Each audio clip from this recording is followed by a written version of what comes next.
Hello everybody, it's Sarah here from Sadzi Hearing, back with another video about hearing, hearing loss and hearing care. Today I thought that we would talk about noise-induced hearing loss, mainly because it's one of the preventable forms of hearing loss, so it's important to be aware of it and know how to protect your ears. So as we get older, hearing loss tends to become more prevalent. So you find more people with hearing loss in older age groups than you do in younger age groups. And that's pretty normal. Ears get worn and torn over time, so a little bit like our knees wear out, so do our ears. And this type of hearing loss is called presbyacusis. But there are other types of hearing loss that can affect us more as we get older as well, including untreated health conditions that affect our ears, things like medications that we've taken over our lifetime, and even our genetics play a role. One of the preventable forms of hearing loss that tend to creep up over time or tend to occur over time is noise-induced hearing loss.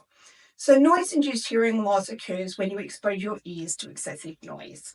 And there are these little hair cells in the cochlea, which is your hearing organ, that when they get exposed to loud noise, they tend to bend over. The consequence of that is that they don't work as well as they did.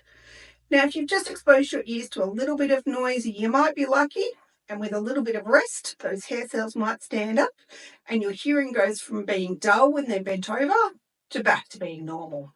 You may also find that for a period of time you have some ringing or buzzing or humming in your ears. That's called tinnitus, and that's another sign that the noise is too loud and has damaged your ears. Again, in those early stages of damage, that tinnitus can settle back down and go away once your ears have had a break.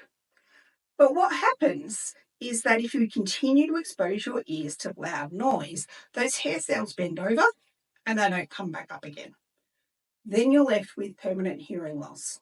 And often accompanying that hearing loss is that tinnitus, which again, if you continue to expose your ears to loud noise, can become a permanent fixture in your life. Now, while for some people tinnitus is not problematic, for others it can actually be quite bothersome and can lead to difficulties such as mental health issues. And that's on top of the communication difficulties that can be caused if your hearing has been damaged from hearing loss. So the effects of this damage can be quite significant, and it's important to look after them, after your ears. One of the things that can be particularly concerning these days with hearing is the use of headphones or earbuds to listen to music loudly. There was a study in Canada recently, or about 5 years ago, that actually looked at the prevalence or rate of tinnitus in different age groups.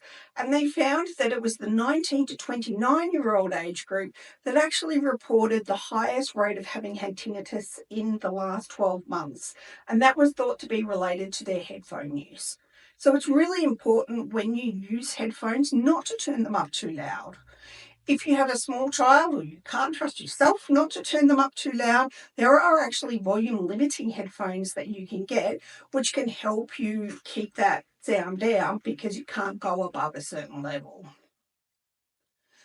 There are also other sources of noise that can damage our ears, including exposure to power tools, lawnmowers, concerts, loud pubs. Lots of different places that we go into can be quite noisy. If you're ever wondering if an environment that you're in is noisy enough to damage your ears, often these days smartphones will have an app that you can download and actually measure the sound so that you can see if it's loud enough to damage your ears. So how loud is too loud? Sounds above 80 decibels start to get into a danger zone, but it also relates to how long you listen to the sound. So if, for example, the sound is 85 decibels and you listen to that for 8 hours in a day, then you're risking damaging your ears permanently. If the sound goes up 3 decibels, so up to 88 decibels, that cutoff for safe listening actually halves, so it becomes 4 hours of safe listening time. And it continues on like that. So if the sound is 91 decibels, then your safe listening time is only 2 hours, and so on and so forth. So there is an interrelationship between how loud the sound is and how long you listen to it for that you need to consider when you're trying to work out what your overall noise exposure is. Now, there are lots of different options that you can use to protect your hearing. If you're mowing the lawns or using power tools, you might just pop on a pair of earmuffs and off you go. However, if you're out and about, you might not want to be wearing earmuffs. There are disposable foam-based earplugs that you can use and just pop them in your ears. They can be quite a good solution if you're you're occasionally in noisy environments. There's my favourite at the moment, which are the little loop earplugs. They come in a little case. I can attach that case to my keys, and one of my key noise exposure environments is dance classes when the music is too loud. If these are attached to my keys, then all I need to do is grab them out, pop them on, and off I go. For some people with specific needs, such as shooting or someone who's a musician, you may need some more technology within your earplugs in order to make sure that they're protecting your ears properly. If you are one of these people or you're in noisy environments a lot, it's worth going to see your hearing care professional about advice on which type of earplugs are best for you. And they can also make custom-made earplugs, which you might find more comfortable if you have unusually shaped ears. So, for example, shooter's plugs can reduce the impulse sounds from a shot being fired without reducing the other sounds. Musicians' plugs can help to reduce the sound evenly across the frequency range so that the relativity of frequencies is still maintained. Whatever you need, the important thing is to have a solution that works for you and that is practical so that you use it. Because if you don't use it, it won't do you any good. But once you've damaged your ears are damaged permanently. So having hearing protection that you're comfortable with and that you're happy to use is an important part of looking after your ears for your entire life.